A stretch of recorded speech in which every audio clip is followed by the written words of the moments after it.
Terbentang dari Sabang hingga Merauke, dengan jumlah pulau lebih dari 17.000, Indonesia merupakan negara kepulauan yang sangat kaya. Tak hanya kaya akan sumber daya alamnya, Indonesia pun dikenal sebagai negara yang kaya akan tradisi dan budaya. Tak heran jika kehebatan dan keunggulan Indonesia di berbagai bidang dikenal hingga mancanegara.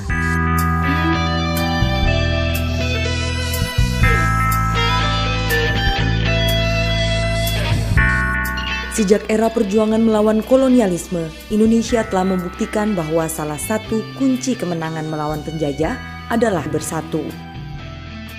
Rakyat Indonesia dengan beragam perbedaannya, jika bersatu, bekerja sama dan bergotong royong, terbukti mampu menghasilkan kekuatan yang tak terkalahkan oleh bangsa penjajah. Ada banyak peristiwa bersejarah yang menunjukkan bahwa dengan latar belakang suku, agama, ras, dan golongan yang berbeda, bangsa Indonesia tetap mampu bersatu.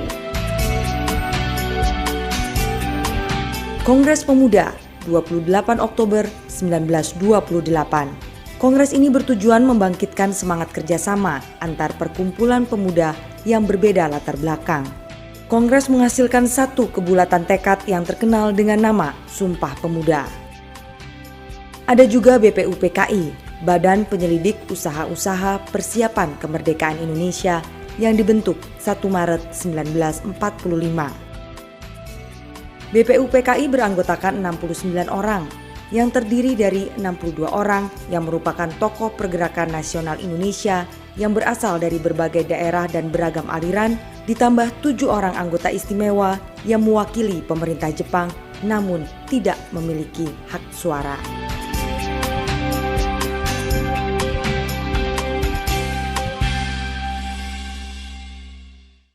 Proklamasi.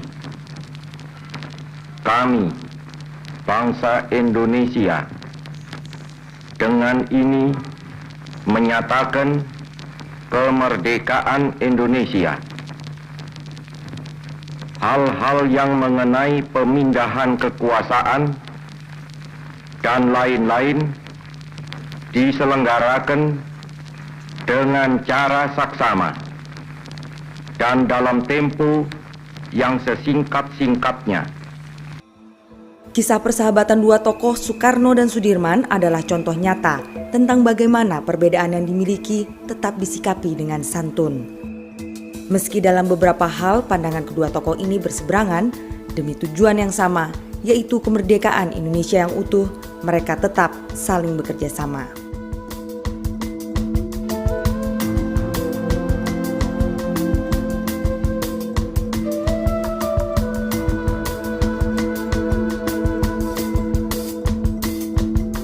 Bertujuan menciptakan solidaritas antar benua, tahun 1955, Indonesia menjadi tuan rumah penyelenggaraan Konferensi Asia Afrika.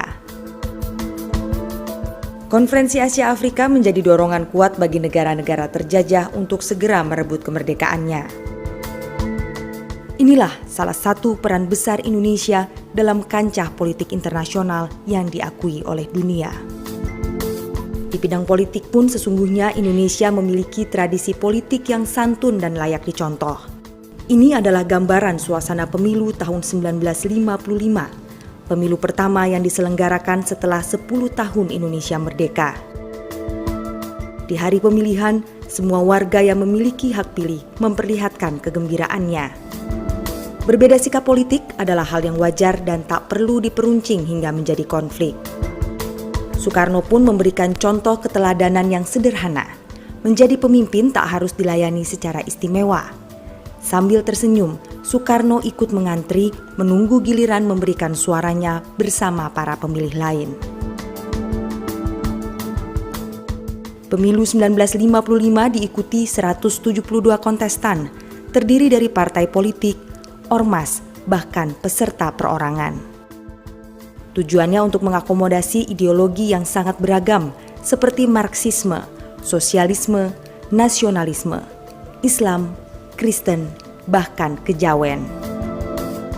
Berlangsung secara damai, pemilu 1955 dianggap oleh banyak kalangan sebagai pemilu yang paling bebas dan demokratis dalam sejarah penyelenggaraan pemilu di Indonesia.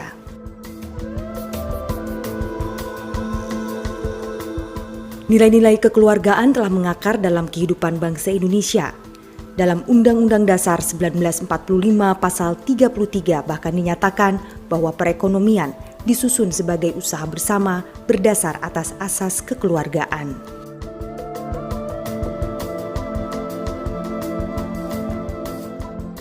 Sebagai pilar kekuatan ekonomi kerakyatan, dipilihlah bentuk koperasi yang bertujuan terciptanya masyarakat yang adil dan makmur.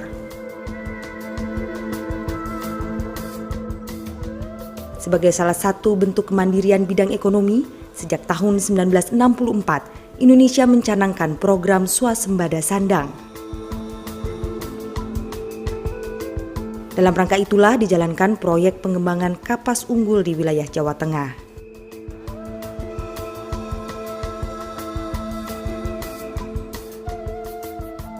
Pemerintah juga memberikan perhatian terhadap usaha kecil milik rakyat di bidang budidaya ulat sutra. Semua orang yang masuk ke dalam taman siswa bilang titelnya Mas Raden, Raden Mas, Raden Ayu, Raden Ajeng. Ia masuk ke dalam taman siswa dengan titel Ki kalau laki-laki, Nyi kalau perempuan yang sudah bersuami, dan Ni kalau perempuan yang belum bersuami. Dengan begitu lalu kita sama. Di bidang pendidikan, Indonesia memiliki tokoh yang meletakkan dasar bagi pendidikan bangsa Indonesia. Hingga hari ini, tak ada yang meragukan nama besar Ki Hajar Dewantara yang mempelopori berdirinya Taman Siswa dan melahirkan konsep Tutwuri Handayani. Ini membuktikan bahwa pendidikan di Indonesia bukanlah pendidikan yang berkiblat ke pendidikan ala Barat. Revolusi Indonesia menuju kepada sosialisme. Revolusi Indonesia menuju kepada dunia baru tanpa eksploitasi dalam parlem dan eksploitasi dan nation par nation. Pada pidato perayaan proklamasi kemerdekaan Indonesia yang ke-19 ini, Soekarno mengingatkan bahwa revolusi adalah langkah yang tak pernah berhenti. Maka karena itu, ayo maju terus, jebol terus, tanam terus, diri dulu, ever onward, never retreat, kita pasti menang.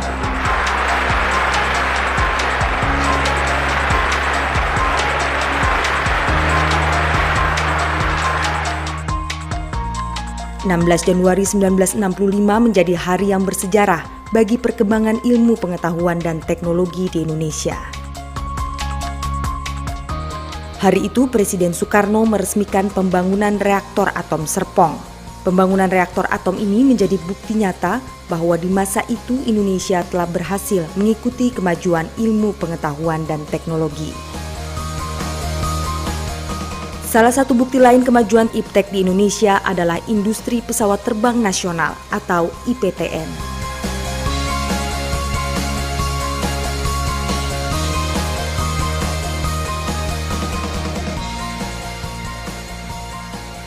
Sesungguhnya toh bahwa membangun satu negara, membangun ekonomi, membangun teknik, membangun pertahanan adalah pertama-tama dan pada tahap utamanya membangun jiwa bangsa. Tentu saja keahlian adalah perlu, tetapi keahlian saja tanpa dilandaskan pada jiwa yang besar tidak akan dapat mungkin akan mencapai tujuannya. Inilah perlunya, sekali lagi mutlak perlunya nation and character building. It's the consecutive championship for Hartono.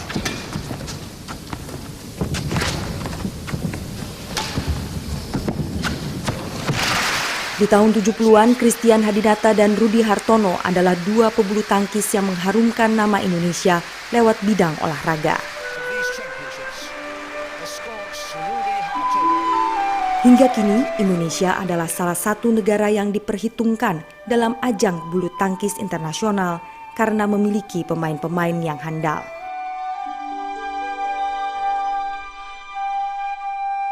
Tak ketinggalan, putra-putri Indonesia juga banyak menorehkan catatan membanggakan dengan menjadi juara di berbagai ajang Olimpiade Sains dan Matematika.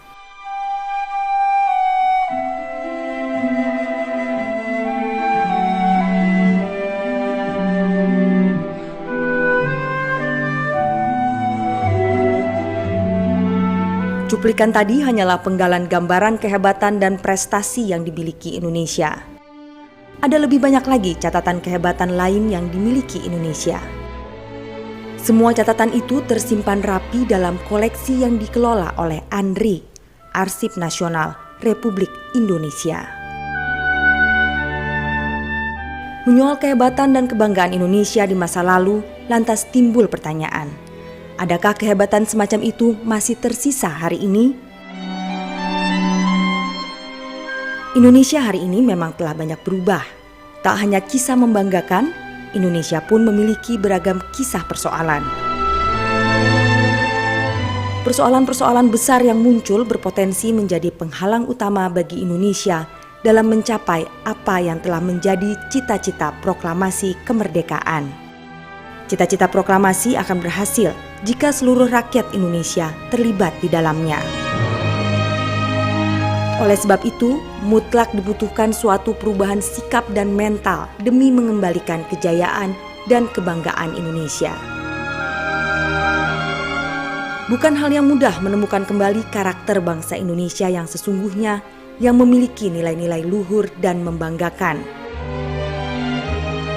Mempelajari arsip dan catatan peristiwa bersejarah lainnya adalah langkah awal menemukan kembali karakter dan jati diri bangsa Indonesia. Kasanah arsip yang dikelola ANRI dapat dijadikan peta atau panduan perjalanan penemuan jati diri bangsa Indonesia.